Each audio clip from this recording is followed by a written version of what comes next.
ಪಾವಗಡ ತಾಲೂಕಿನಲ್ಲಿ ಕುಡಿಯುವ ನೀರಿನ ಸಮಸ್ಯೆ ತೀವ್ರವಾಗುತ್ತಿರುವ ಕುರಿತು ಮಾಜಿ ಶಾಸಕ ಕೆಎಂ ತಿಮ್ಮರಾಯಪ್ಪ ಗಂಭೀರ ಆರೋಪ ಮಾಡಿದ್ದಾರೆ. ತಾಲೂಕಿನಲ್ಲಿ ಸ್ಥಾಪಿಸಿರುವ ಸುಮಾರು 300 ಶುದ್ಧ ಕುಡಿಯುವ ನೀರಿನ ಘಟಕಗಳಲ್ಲಿ 50% ಮಾತ್ರ ಕಾರ್ಯನಿರ್ವಹಿಸುತ್ತಿವೆ ಎಂದು ಅವರು ಹೇಳಿದ್ದಾರೆ. ಉಳಿದ ಘಟಕಗಳು ಸ್ಥಗಿತಗೊಂಡಿರುವುದರಿಂದ ಗ್ರಾಮೀಣ ಪ್ರದೇಶಗಳಲ್ಲಿ ಕುಡಿಯುವ ನೀರಿನ ಸಮಸ್ಯೆ ಹೆಚ್ಚಾಗಿದೆ ಎಂದು ಆರೋಪಿಸಿದ್ದಾರೆ. ತುಂಗಭದ್ರಾ ಡ್ಯಾಂನಿಂದ ಬರುತ್ತಿರುವ ನೀರನ್ನು ಸಮರ್ಪಕವಾಗಿ ಸರಬರಾಜು ಮಾಡುವಲ್ಲಿ ಅಧಿಕಾರಿಗಳು ವಿಫಲರಾಗಿದ್ದಾರೆ ಎಂದು ತಿಮ್ಮರಾಯಪ್ಪ ಹೇಳಿದ್ದಾರೆ. ನಮಗೆ ಸಿಕ್ಕಿರುವ ಮಾಹಿತಿಯ ಪ್ರಕಾರ ಕೆಲವೇ ಗ್ರಾಮಗಳಿಗೆ ನೀರು ತಲುಪುತ್ತಿದ್ದು, ಇನ್ನೂ ಹಲವು ಗ್ರಾಮಗಳಿಗೆ ನೀರು ತಲುಪುತ್ತಿಲ್ಲ ಎಂದು ಅವರು ತಿಳಿಸಿದ್ದಾರೆ.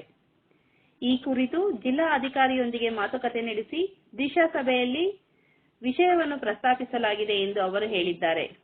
ಆದರೆ ಅಧಿಕಾರಿಗಳು ಸರ್ಕಾರಕ್ಕೆ ತಪ್ಪು ಮಾಹಿತಿ ನೀಡುತ್ತಿದ್ದಾರೆ ಎಂದು ಆರೋಪಿಸಿ ಪ್ರತಿಯೊಂದು ಹಳ್ಳಿಯಲ್ಲೂ ಸಮಗ್ರ ಸರ್ವೆ ನಡೆಸುವಂತೆ ಸೂಚಿಸಿದ್ದಾರೆ. ಇದೇ ವೇಳೆ ಎಸ್ಸಿ ಎಸ್ಟಿ ಅನುದಾನವನ್ನು ಗ್ಯಾರಂಟಿ ಯೋಜನೆಗಳಿಗೆ ಬಳಸಿಕೊಳ್ಳಲಾಗುತ್ತಿದೆ ಎಂದು ಆರೋಪಿಸಿದ ತಿಮ್ಮರಾಯಪ್ಪ, ಈ ಸರ್ಕಾರ ಕುಡಿಯುವ ನೀರು ಒದಗಿಸುವ ವಿಷಯದಲ್ಲಿ ಸಂಪೂರ್ಣ ವಿಫಲವಾಗಿದೆ ಎಂದು ಟೀಕಿಸಿದ್ದಾರೆ. ಪಾವಗಡ ತಾಲೂಕಿನ ಜನರಿಗೆ ಸಮರ್ಪಕವಾಗಿ ಕುಡಿಯುವ ನೀರು ಒದಗಿಸಲು ಅಧಿಕಾರಿಗಳು ತಕ್ಷಣ ಕ್ರಮ ಕೈಗೊಳ್ಳಬೇಕು ಎಂದು ಅವರು ಒತ್ತಾಯಿಸಿದ್ದಾರೆ. ಪರಿಶಿಷ್ಟ ಜಾತಿ ಪರಿಶಿಷ್ಟ ಪಂಗಡದವರು ಮಾತ್ರ ಗ್ಯಾರಂಟಿ ದುಡ್ಡನ್ನು ಮುಟ್ಕೊಳ್ಳೋದು ಇದು ಯಾವ ಧರ್ಮ, ಯಾವ ನ್ಯಾಯ? ಇದು ಸಾಮಾಜಿಕ ನ್ಯಾಯದ ಹರಿಕಾರ. ಇವತ್ತು ಈ ದೇಶದಲ್ಲಿ, ಈ ರಾಜ್ಯದಲ್ಲಿ ಇವತ್ತು ಆ ಪರಿಶಿಷ್ಟ ಜಾತಿ ಪರಿಶಿಷ್ಟ ಪಂಗಡಗಳಿಗೆ ಏನು ಸಂವಿಧಾನದ ದತ್ತವಾಗಿ ಬಂದಿರತಕ್ಕಂಥ ಏನು ಸೌಲಭ್ಯ ಇದೆ ಅದನ್ನು ನೀವು ಇವತ್ತು ಕೊಡ್ಲಿಕ್ಕೆ ಮುಂದೆ ಬರ್ತಾ ಇಲ್ಲ. ಸಾಮಾಜಿಕ ನ್ಯಾಯದ ಹರಿಕಾರ ನೀವೆಲ್ಲ. ಮಹಾದೇವಪ್ಪನವರು ಭಾಳ ಚೆನ್ನಾಗಿ ಹೇಳಿದ್ರು, ಎತ್ಕಂತದಾಗ ಸಂವಿಧಾನ ಅಂತ ಹೇಳಿದ್ರು. ಸಂವಿಧಾನದ ಆಗಿರೋ ಅಡಕಗಳನ್ನ ಜಾರಿ ಮಾಡ್ತಕ್ಕಂಥದಕ್ಕೆ ಎಷ್ಟು ವರ್ಷ ಬೇಕು ನಿಮಗೆ? ಸಂವಿಧಾನದಲ್ಲಿ ಅಡಕಾಗಿದ್ದಂಥ ಅಂಶಗಳನ್ನು ಜಾರಿ ಮಾಡಲಿಕ್ಕೆ ಪರಿಶಿಷ್ಟ ಜಾತಿ ಪರಿಶಿಷ್ಟ ಪಂಗಡಗಳಿಗೆ ಇವತ್ತು ನೀವು ಹಣ ಖರ್ಚು ಮಾಡಕ್ಕೆ ತಯಾರಿಲ್ಲ. ನೀವು ಸುಮ್ಮನೆ ದೊಡ್ಡದಾಗಿ ಹೇಳ್ತೀರಾ, ನಾವೆಲ್ಲ ಅಷ್ಟು ಮಾಡ್ತೀವಿ ಇಷ್ಟು ಮಾಡ್ತೀವಿ ಅಂತ. ಗ್ಯಾರಂಟಿಗಳಿಗೆ ದುಡ್ಡನ್ನು ಬಳಸಲಿಕ್ಕೆ ಪ್ರತ್ಯೇಕವಾದಂಥ ನಿಧಿ ಅನ್ನೋದು ಇದು ಇಡೀ ಗ್ಯಾರಂಟಿಗಳಿಗೆ.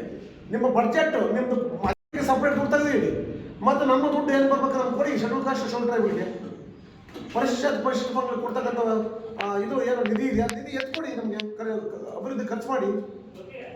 ಅದನ್ನ ಬಿಟ್ಬಿಟ್ಟು ಪಾಪ ಸಿದ್ದರಾಮಯ್ಯವರು ಮಾದೇವ್ ಇಬ್ಬರು ಸೇರ್ಕೊಂಡ್ಬಿಟ್ಟು ಇಡೀ ಬಂಡೆ ಹಾಕಿದ್ದಾರೆ ಈ ಪರಿಶಿಷ್ಟ ಜಾತಿ ಪರಿಶಿಷ್ಟ ಜನರ ಮೇಲೆ. ಬಂಡೆ ಹೇಳ್ದವ್ರು ಹಾಕ್ರಿ, ಕೇವಲ ಕಾಮೆಂಟ್ಸ್ ಮಾಡಿ ಬರಲಿ.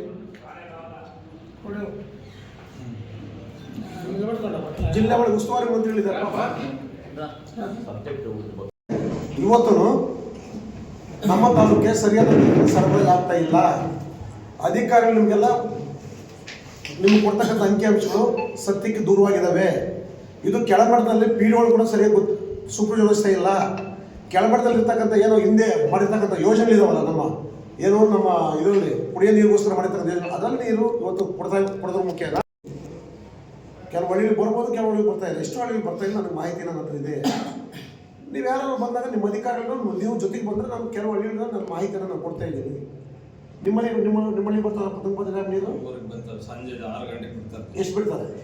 1 ಗಂಟೆನೋ 2 ಗಂಟೆ ಬಿಡ್ತಾರೆ ಒಟ್ಟಿಗೆ. ಅಲ್ಲ, ತುಂಗಭದ್ರಾ ಡ್ಯಾಮ್ ನೀರು ನಮ್ಮ ಹಳ್ಳಿಗಂತೂ ಬರ್ತಾ ಇಲ್ಲ. ಈಗ ನಮ್ಮ ವಾಟರ್ ಮ್ಯಾನ್ ಈಗಲೇ ಫೋನ್ ಮಾಡ್ತೀನಿ, ನಿಮಗೆ ಲೌಡ್ ಸ್ಪೀಕರ್ ಆಗ್ತದೆ. ಎಷ್ಟು ಬಂದು ಬರ್ತಾ ಇಲ್ವಾ? ಅಷ್ಟು ಅನೇಕ ಹಳ್ಳಿಗಳಿಗೆ ತುಮಕುಂಟೆ ಅರಸೀಕೆರೆ ಅವರೆಲ್ಲ ನನಗೆ ಹೇಳಿದ್ದಾರೆ, ಫೋನ್ ಮಾಡಿ ಹೇಳಿದ್ದಾರೆ. ಒಂದು ದಿವಸ ಕರ್ಕೊಂಡು ಹೋಗಿ ಸರ್, ಇಲ್ಲ ಖರ್ಚಾಗಿರೋದು ಕುಡಿಯೋ ನೀರು ಪೈಪ್ ಲೈನ್ಗಳು, ಅದಕ್ಕೂ ಇದು ಕಾಲರ್ಗಳು, ಅಲ್ಲಿ ಗೇಟ್ ವಾಲ್ಗಳು, ಇದಕ್ಕಂತಲೇ ಪಂಪ್ ಮೋಟರ್ ರಿಪೇರ್ಗಳು, ಹೊಸ ಬಂದು ಇವಕ್ಕೆ ಖರ್ಚಾಗಿರೋ ದುಡ್ಡು. ಬೇರೆದಕ್ಕೆ ಯಾವುದು ಬಿಲ್ಸ್ ಬರೆಯೋಕೆ ಆಗಿಲ್ಲ. ಯಾಕಂದರೆ ಅಸೆಟ್ ತೋರಿಸ್ಬೇಕಂದ್ರೆ ಬೇರೆ ಒಂದು ಬಿಲ್ಡಿಂಗ್ ಕಟ್ಟಿದ್ರೆ ಅಸೆಟ್ ತೋರಿಸ್ಬೇಕು. 15% ಏನೋ ಒಂದು 5 ಲಕ್ಷ 10 ಲಕ್ಷದ ಬಿಲ್ಡಿಂಗ್ ಕಟ್ಟಿಲ್ಲ ಅಂತ ಒಂದು ಅಸೆಟ್ ಇರ್ತದೆ ಅಂತ ಮಾಡಿರ್ತಾರೆ. ಬೇರೆಲ್ಲ ಹೆಚ್ಚಿಗೆ ನೀರಿಗಾಗಿನೇ ಖರ್ಚು ಮಾಡಿದ್ರು ದುಡ್ಡು. ಮತ್ತು ನೀರು ಅದಕ್ಕೆ ರಿಪೇರಿಗೆ ಇದು ರಿಪೇರಿ ಹಂಗೆ ಯಾವ ಆಧಾರದ ಮೇಲೆ ಹೇಳ್ತಾರೆ ಜನ, ಇವರು ಪಂಚಾಯತಿಗಳು ತರಿಸು ಎಲ್ಲ ಬಿಲ್ಗಳು ಎಷ್ಟೆಷ್ಟು ನೀರಿಗೋಸ್ಕರ ಖರ್ಚು ಮಾಡೋದು ಗೊತ್ತಾಗುತ್ತೆ. ಅಲ್ಲ ಎಷ್ಟೆಷ್ಟು ದುಡ್ಡು, ಭಾಳಷ್ಟು ದುಡ್ಡು 15% ಕೊಟ್ಟಿದ್ದಾರೆ, ಕೊಡ್ತಾ ಇದ್ದಾರೆ. ಈಗೇನೋ ಈ ಸಲ ಏನೋ ಬಂದಿಲ್ಲ ದುಡ್ಡು ಅಂತ ಹೇಳ್ತಾರೆ. ಏನಪ್ಪ ನೀವು ವಿಲೇಜ್ ಅಂತ ಎಷ್ಟು ದಿನ ಆಯ್ತು ಬಂದು? 9 ತಿಂಗಳು